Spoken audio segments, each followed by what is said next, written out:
acerca el Día sin Coches y en muchas ciudades europeas los colectivos ecologistas preparan reivindicaciones.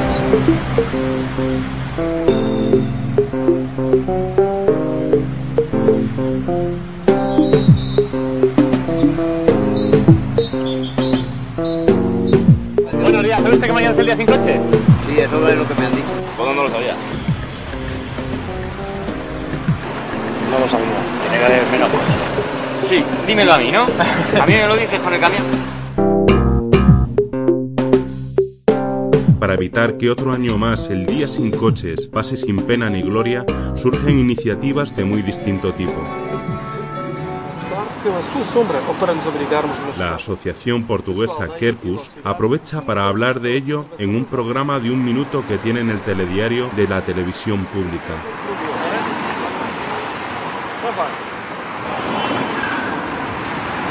Amanhã, 22 de setembro, comemora-se mais Dia Europeu sem carros.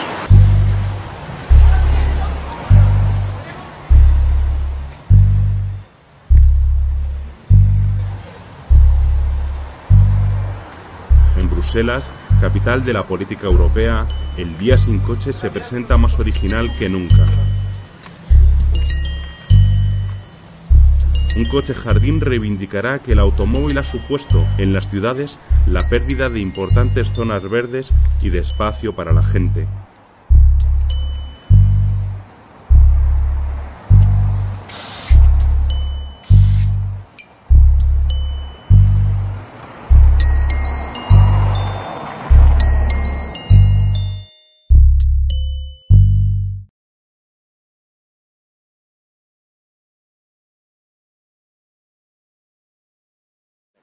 Hace 40 o 50 años apenas había coches en nuestras ciudades, pero poco a poco hemos ido reestructurando la ciudad para darle más espacio, hasta tal punto que prácticamente hoy por hoy los coches ocupan el 30% del espacio total de nuestras ciudades, ¿no? Bien para estar aparcados, bien para circular. Eso ha supuesto una alteración de la estructura urbana brutal.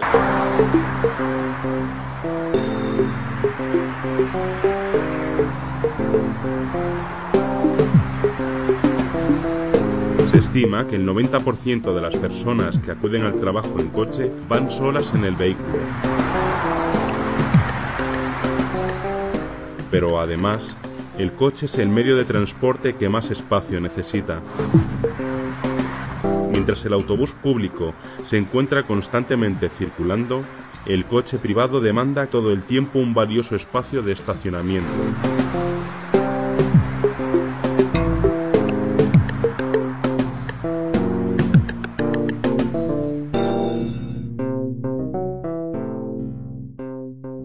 Como disponemos de coches, la ciudad se diseña especializando distintos territorios, zonas de estudio, las universidades se llevan a las afueras de las ciudades, polígonos industriales para trabajar a las afueras de las ciudades, grandes centros comerciales nuevamente a las afueras de las ciudades. Eso fuerza a que cada vez para satisfacer tus necesidades de ocio, de estudio, de trabajo, de consumo, tengas que desplazarte cada vez más y a menudo esos desplazamientos se hacen en coche. En la medida que más gente entra en esa dinámica, se producen situaciones de congestión que se solucionan ampliando el viario y nuevamente ocupando más territorio de tal forma que la ciudad va creciendo y creciendo y creciendo. El turismo, el vehículo denominado así, que todavía se denomina como turismo, está pensado y diseñado para comunicar ciudades, para utilización en carretera, en desplazamientos interurbanos. Cuando se introduce en la ciudad, rompe todas sus perspectivas de diseño y se introduce en un sitio donde es demasiado grande, donde es demasiado veloz y donde es demasiado potente. El resultado es catastrófico para ese espacio en el que se introduce.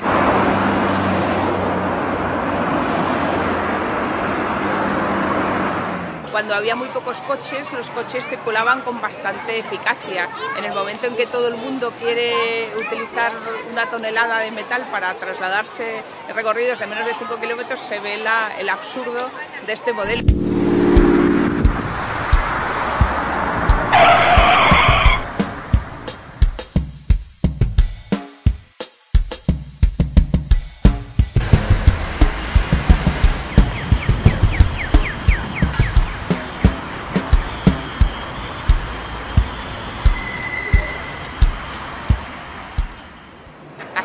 compacta y diversa, que era antes como la ciudad habitual, pues había muchos espacios donde la gente se podía encontrar, se podía relacionar. Ahora en realidad las calles están destinadas principalmente o prioritariamente a la circulación, y los espacios de relación, los espacios de encuentro, todo esto que es tan importante para la salud emocional y también para la educación de los chavales, por ejemplo, para que los chavales vayan creciendo y vayan haciéndose fuertes y haciéndose con la ciudad, pues no se produce. Lo que tenemos son unos críos que van continuamente acompañados a todas partes y que luego están encerrados en casa. Para las personas que menos posibilidad y accesibilidad tienen al vehículo privado motorizado, que son las personas mayores y los niños, son los que a su vez afectan más los impactos del coche.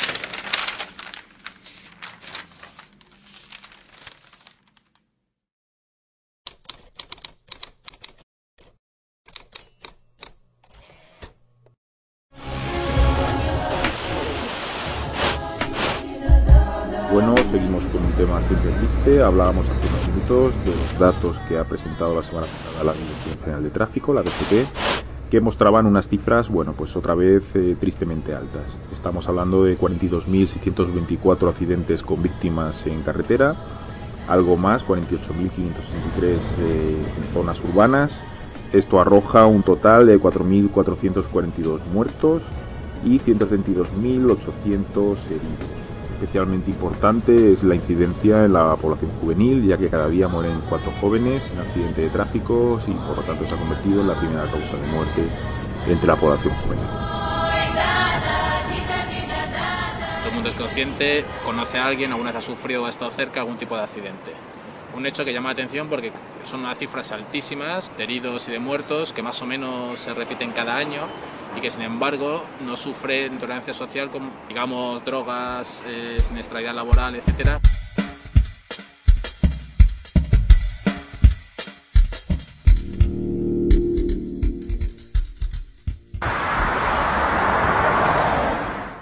En la medida que la ciudad se convierte en un sitio invivible, en buena medida por el coche, porque tienes problemas de contaminación, problemas de ruido, problemas de espacio donde jugar los niños, la gente se anima a irse a vivir lejos, a irse a vivir a urbanizaciones que nuevamente se conectan con las ciudades a menudo con coches. Eso hace pues que todos los días haya miles y miles de desplazamientos desde las urbanizaciones hasta la ciudad y de la ciudad a las urbanizaciones, que producen congestiones.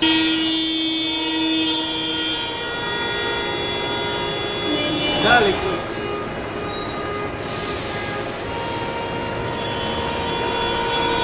Para las administraciones es tremendamente caro dar servicio de transporte público a estos lugares, es un despilfarro de fondos y a la vez se hacen necesarias grandes infraestructuras de transporte para que todas las personas que viven en esos lugares puedan transitar con sus automóviles. Primero está la construcción de las autovías, que supone unos problemas muy graves de ocupación de espacio, de fragmentación del territorio, pero es que cada nueva autovía que se construye pone, digamos, mucho más territorio a tiro de las urbanizadoras, porque facilita el acceso a lugares que antes eran inaccesibles o no eran interesantes para urbanizar en ellos, con lo cual atrae nuevos usuarios, nuevos conductores y entramos en un círculo vicioso.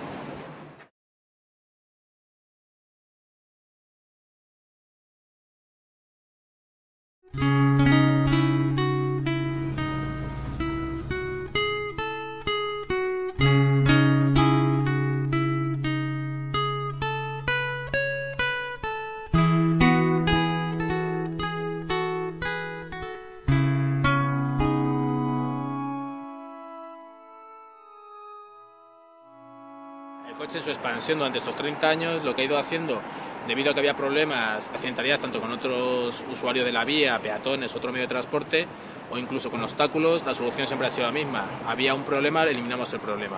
Había un árbol que estorbaba, que producía accidentalidad, quitábamos el árbol. Se van talando aproximadamente 30.000 árboles en Madrid, sobre todo con las obras de la M30. Se han visto afectados espacios protegidos, por ejemplo, como los de la Casa de Campo, con total impunidad. Aquí hemos visto cómo se hacen túneles, infraestructuras, ampliación de la M30, el túnel de Santa María de la Cabeza, una serie de infraestructuras que son costosísimas, con el único afán de hacer más fluido el tráfico, lo cual supone que abre nuevas expectativas a los automovilistas y de esa manera pues el número de coches aumenta. Se hacen proyectos sin considerar que están impactando sobre lugares naturales y culturales desde hace muchísimos años. Esto tiene que cambiar. Hay unas normativas europeas que ya regulan estas obras dentro de los espacios públicos ciudadanos, dentro de los espacios naturales ciudadanos, y hay que obligar a que las autoridades cumplan estas normativas. El parque automovilístico crece imparablemente desde hace décadas. Muchos ayuntamientos han optado por aumentar aún más el viario, pero normalmente a costa del espacio 5 y 3, público. 8, ahora mismo son 4 y 6, 10, 1 y 1. A veces, como en el Paseo del Prado de Madrid, a pesar del rechazo de ciudadanos, urbanistas y asociaciones ecologistas.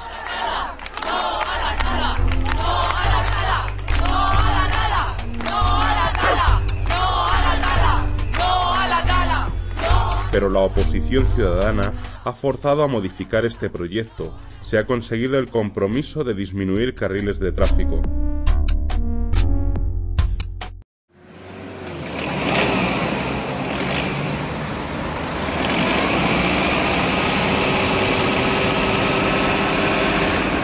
Transport is responsible for 27% of greenhouse gas emissions, and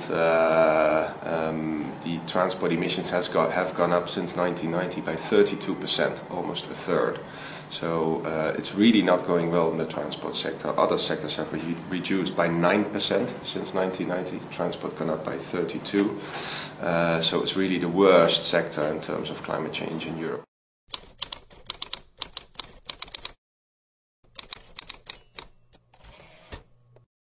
Up to now, they have not taken any measure to control fuel consumption of cars and the climate impact of cars.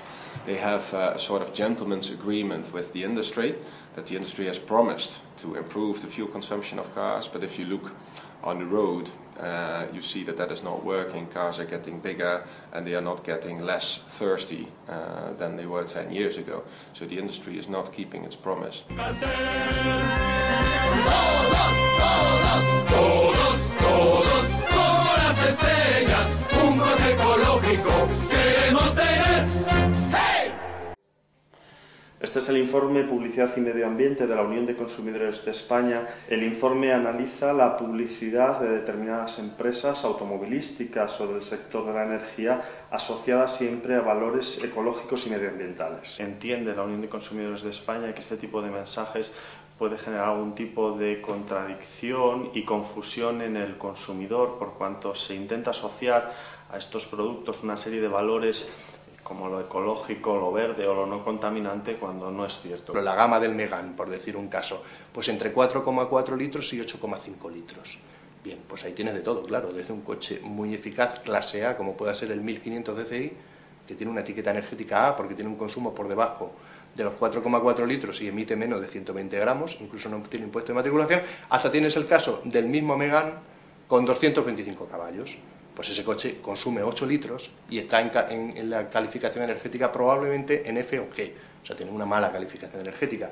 Por tanto, no es suficiente. Esa información que se da desde el punto de vista publicitario tiene un componente también engañoso, en definitiva, porque tú le estás diciendo desde hasta y tampoco el usuario sabe si ese vehículo emite mucho, emite poco. El consumidor puede llegar a entender que la utilización de determinados productos como un vehículo puede suponer algún tipo de beneficio para el medio ambiente, cuando esto efectivamente no es así. Son vehículos contaminantes que emiten determinados niveles de CO2 a la atmósfera y el consumidor entendemos que lo que puede percibir es que en vez de un vehículo está conduciendo un filtro del aire, cuando todo lo contrario, está contaminando y sigue provocando perjuicios en el medio ambiente. En muchos mensajes publicitarios se está vendiendo el elemento ecológico del vehículo, cuando realmente lo que se está mostrando en la información no es precisamente el modelo más ecológico.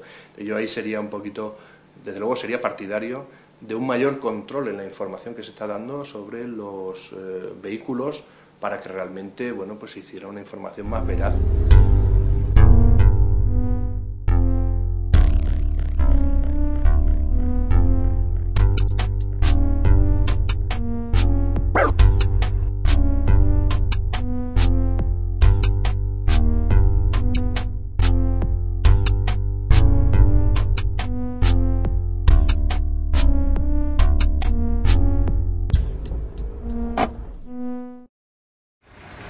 Pero estas emisiones no solo repercuten en el cambio climático, también contaminan el aire.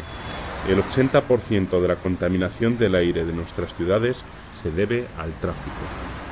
Estamos en la Plaza Luca de Tena, que es una estación donde hay una estación de control de la contaminación que dentro de la red municipal de Madrid es la que registra los valores más altos en cuanto a dos contaminantes, que es partículas en suspensión, que es el polvo fino, PM10 menores de 10 micras, y luego después también de los óxidos de nitrógeno que dependen y salen de los tubos de escape de los vehículos que discurren por esta zona esencialmente. La paradoja es que está justamente al lado de un parque infantil que, bueno, a escasos 5 metros, los niños desde luego aquí respiran pues un aire realmente dañino y bueno, que afectará a su salud de una forma clara. Bueno, el intenso tráfico que se desarrolla durante todo el día pues hace que tengamos 137 días en los cuales se ha superado los valores que exige la directiva respecto a partículas en suspensión.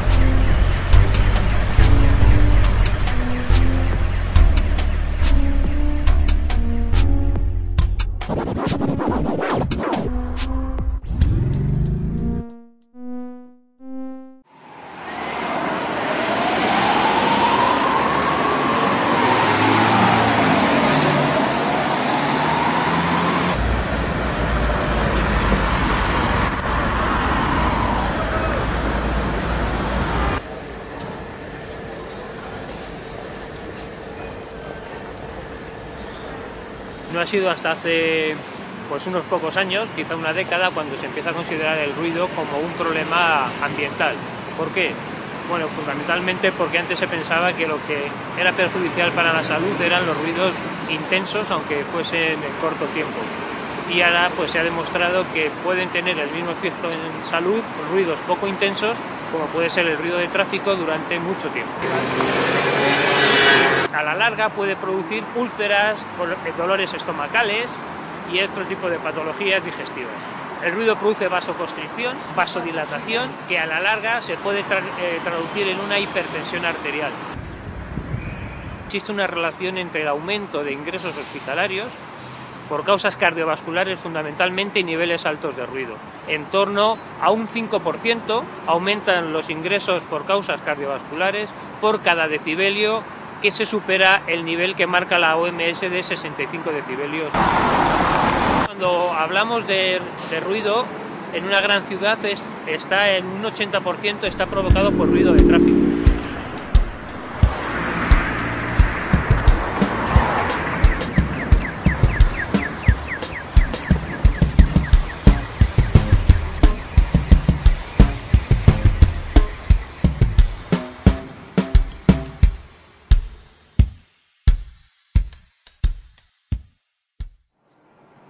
Una ciudad habitable es una ciudad en donde culturalmente se acepta que la esencia de esa ciudad es el desplazamiento a pie.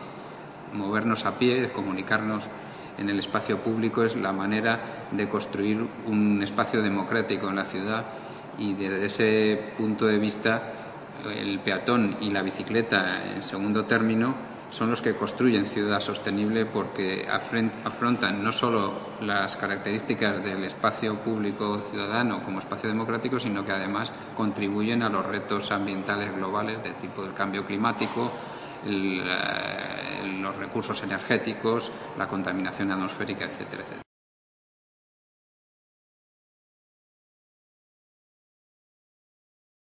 Pacificar el tráfico se puede entender simplemente por reducir su velocidad, pero en general cuando hablamos de calmado del tráfico estamos hablando, o de moderación del tráfico, estamos hablando también de reducir el número de desplazamientos en automóvil. Por tanto, cuando tú reduces el número de desplazamientos y reduces la velocidad, estás permitiendo la participación de otros medios de transporte en la ciudad de una forma más equitativa. Restándole carriles al coche privado para devolvérselos al peatón o al transporte público, ¿no? Estableciendo incluso zonas de exclusión, como se han ensayado en diversas ciudades europeas, en las que ha habido peatonalizaciones masivas y el coche queda fuera directamente de determinadas zonas. La situación actual es que nos hemos pasado en la introducción de coches en la ciudad, hemos transformado las ciudades, y ahora el esfuerzo que hay que hacer es de revertir el proceso y empezar a reducir la dependencia respecto al automóvil.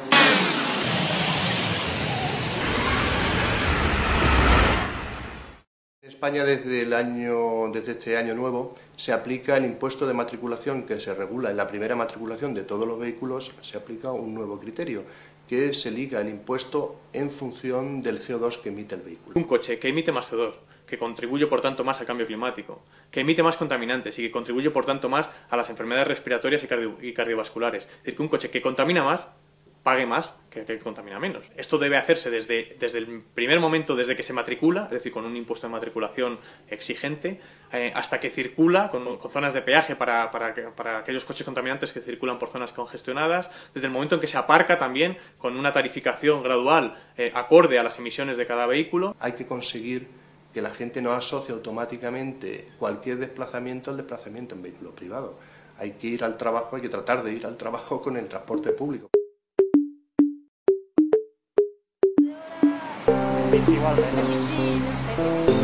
Depende del tráfico. Varias personas se unen en este punto de la ciudad para hacer una pequeña prueba. Cada uno utilizará un medio de transporte para llegar a otro punto de la ciudad.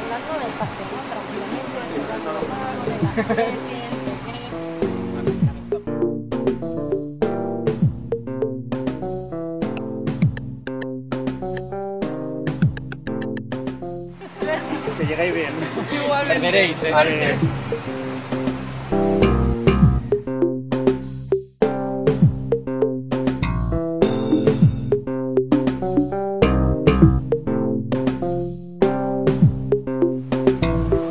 Nos vemos en el final. Hasta pronto.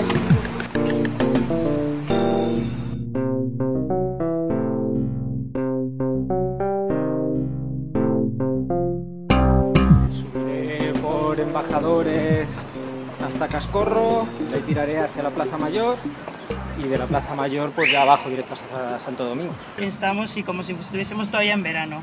Claro. O sea que... No hay clases, no hay... Sí. Con lo cual creo que no vamos a tener ningún problema. La 2 hacia Cuatro Caminos. Ya, vamos. Como si fuese Alfonso XII, es esa calle, o venirme por aquí y salir a la glorieta, o sea que por el estilo.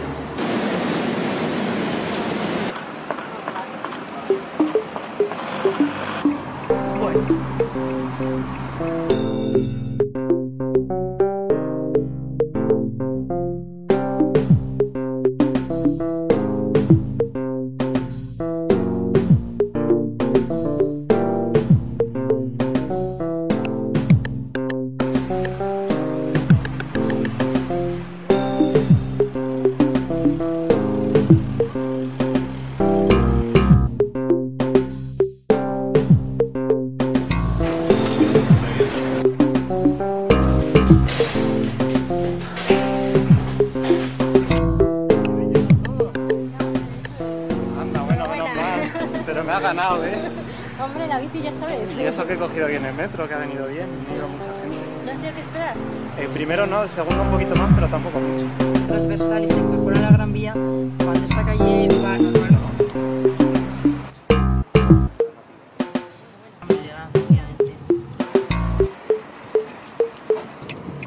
Están ya ahí.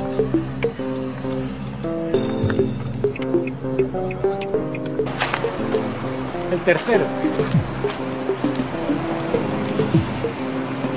Porque yo pensaba que tal y como estaba el tráfico iba a ganar yo.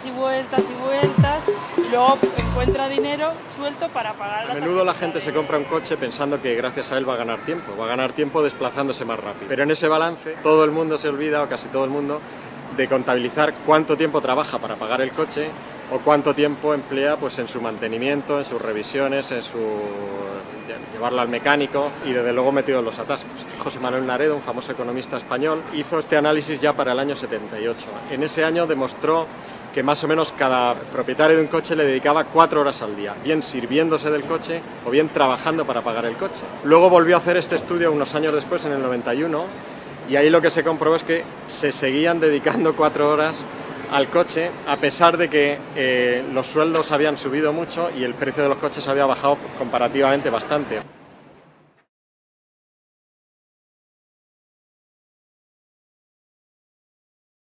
Bueno, en el mes de abril se implementó en Tarrasa un servicio de bicicletas públicas que lo que pretendía era pues que personas que venían o bien desde otros municipios a través del servicio ferroviario o bien personas de dentro de la ciudad pudieran desplazarse en bicicleta para hacer recorridos cortos, ¿no?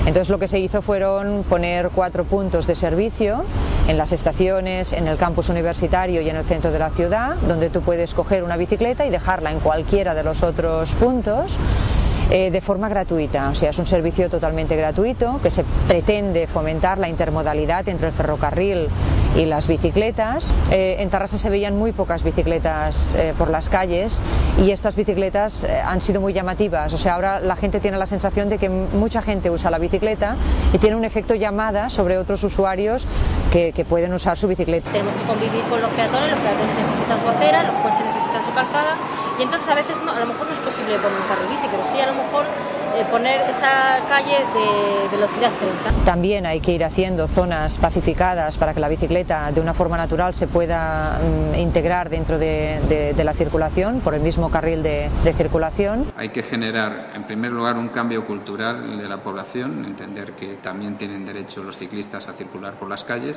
y, por tanto, que no solo existan vías ciclistas segregadas para ellos, sino que en el conjunto de las vías también puedan circular. Nos gustaría una red que comunicara lugares donde van las personas pues a trabajar, centros de trabajo, centros deportivos, centros de ocio, cines, etc. Hay una serie de medidas de promoción, de normativa, de comunicación o de interconexión con el transporte público que hacen que la bicicleta tenga una utilidad añadida, ¿no? Y ese conjunto de medidas eso es lo que forma una política integral de la bicicleta, que es más compleja que exclusivamente poner unas cuantas bicis públicas en un espacio determinado de la ciudad.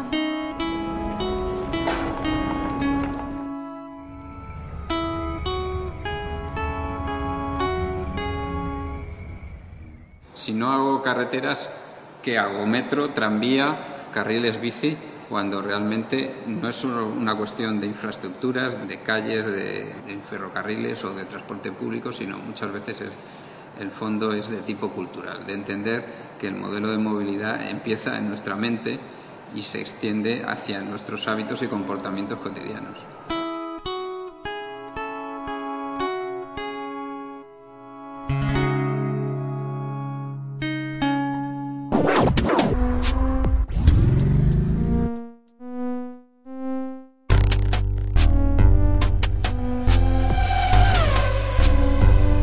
Outside of Venice. Okay, check. One moment.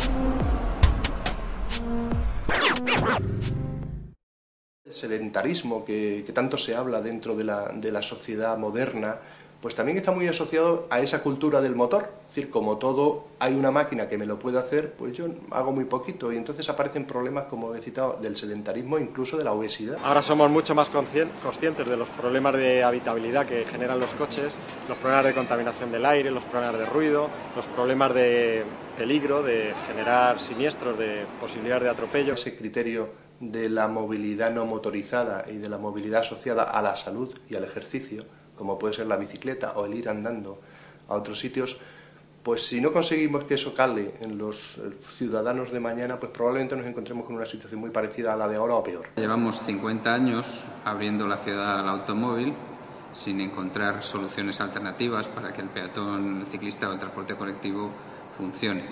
Entonces no podemos considerar que en 4 años vamos a revertir ese proceso e intentar llegar a una ciudad habitable.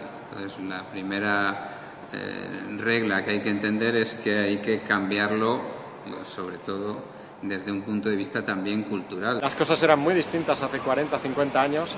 Esto ha sido un proceso relativamente rápido de sacrificar buena parte de nuestra habitabilidad y de nuestro espacio y de nuestra ciudad a los coches, y desde luego es posible revertir la tendencia y volver atrás, como por cierto ha pasado en muchísimas ciudades, sobre todo europeas, donde hay una calidad de vida muchísimo mejor que la que disfrutamos aquí.